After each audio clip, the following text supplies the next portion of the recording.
You help clients to understand the key attributes for success. How did you devise these attributes?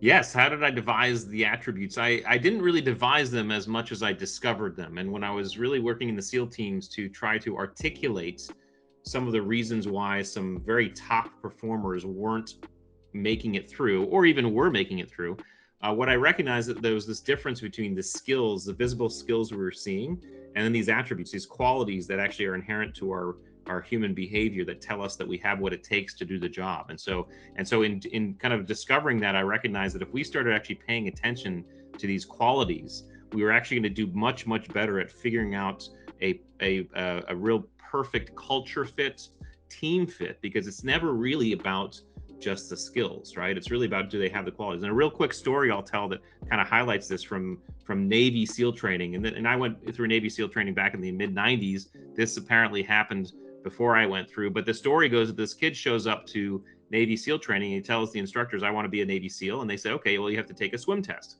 obviously, because SEALs are a maritime unit, right? And so he said, okay. So they take him to the pool, and the swim test was fairly easy. It was going to be jump in the pool, swim 25 meters to one end, 25 meters back to the other end. And the kid proceeds to jump into the pool. And as soon as he jumps into the pool, he sinks right to the bottom of the pool. And he starts walking across the bottom of the pool to one end, touches that end, and walks across the bottom of the pool back to the other end. He comes up, he's gasping for air, nearly drowning. And the instructor looks at him and says, what the heck are you doing? And the kid, who's still trying to catch his breath, looks at the instructor and says, I'm sorry, instructor, I don't know how to swim. And at that point, the instructor pauses for a second, then looks at the kid and says, that's okay, we can teach you how to swim. And why did he say that? It's because the instructor knew that if this kid had the internal inherent qualities to show up to Navy SEAL training without knowing how to swim, right? He had everything inside of him that we needed for him to be a Navy SEAL. Teaching him the skill of swimming was going to be the easy part. And so these qualities are very important when we're talking about building the highest performing teams and actually hiring and selecting and assessing the right people, performance evaluating the right people, and even in some cases getting rid of and firing the right people. How do we actually effectively hire and fire and performance evaluate? And these attributes are the way to do it. How can clients use your attributes for success to improve workplace culture and performance?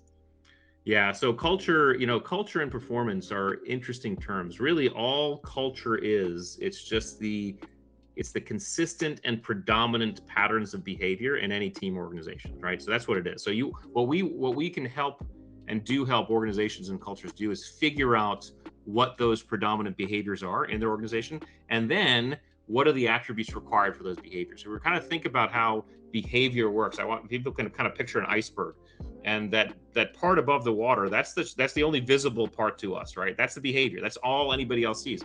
But we all know that below that water, there's a huge amount of that iceberg that's informing that top piece, right? Same goes with behavior. So there's a huge amount underneath the water that's informing that behavior.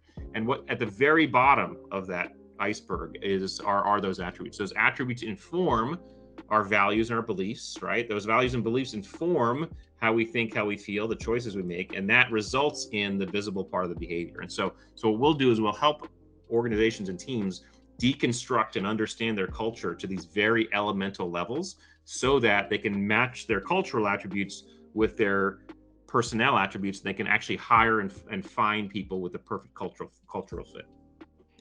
You speak on stress management. Why do you believe this is such a prominent issue in the workplace?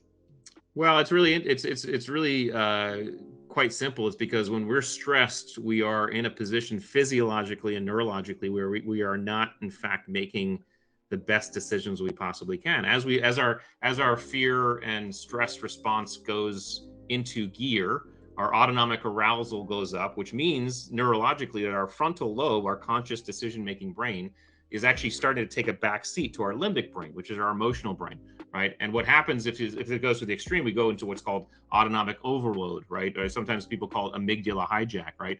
But what that really means is our limbic brain is now taken over and we are acting without thinking.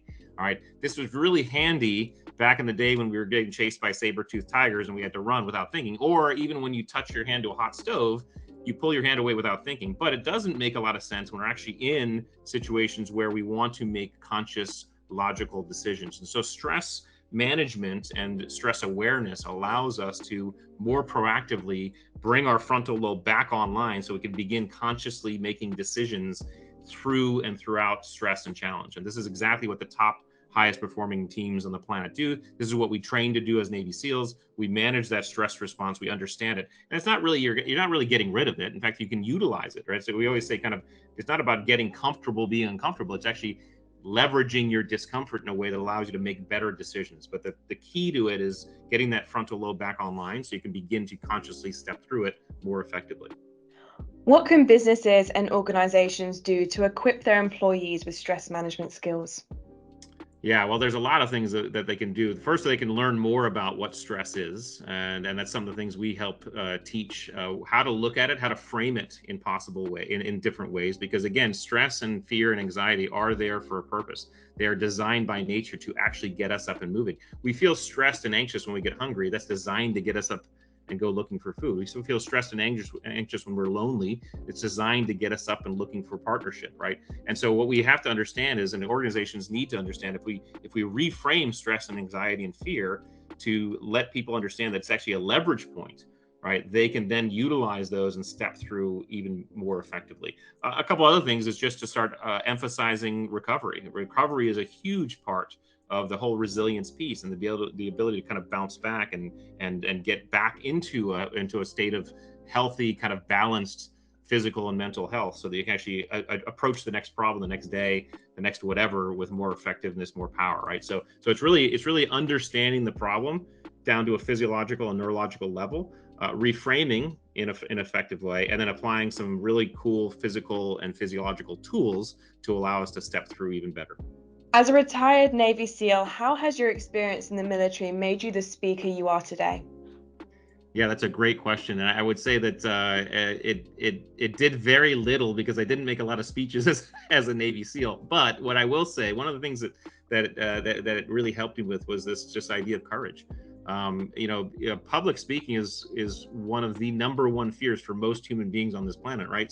So it takes courage, and it was no different for me. I did not enjoy getting up in front of people when I first started doing it, but I knew I had to kind of step into that fear and practice and execute the same courage I used as a Navy SEAL to go up and actually speak to people, and provide them with content and context that I felt helped them. And so I think that life of being able to kind of practicing stepping into fear and stress and anxiety and doing things that are uncomfortable so that we might get better, that really helped me with kind of launching my speaking career.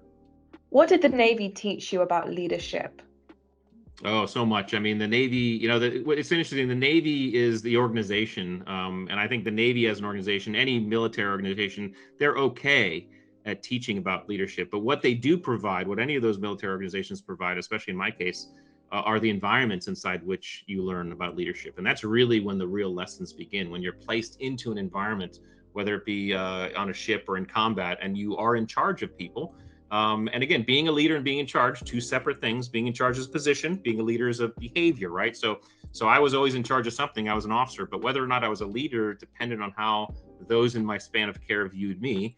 And those times that I behaved in a way that allowed them to say, hey, this person is someone I want to follow, those were the best times. And those are the times that went very well. Those are the people who still reach back to me and out to me to this day, even though I've been retired from the military, and they are as well, and say, hey, I loved working with you. That was great. And because of the way I behaved.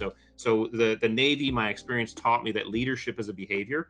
The environment helps seed that. But if we behave in a way, things like selflessness, authenticity, accountability, decisiveness, empathy, those types of behaviors allow people to choose whether or not you are someone they want to follow. And that's the key to leadership, because it's easy to be in charge. It really is. But to be a leader takes work, and it takes behaving, it takes vulnerability, it takes trust.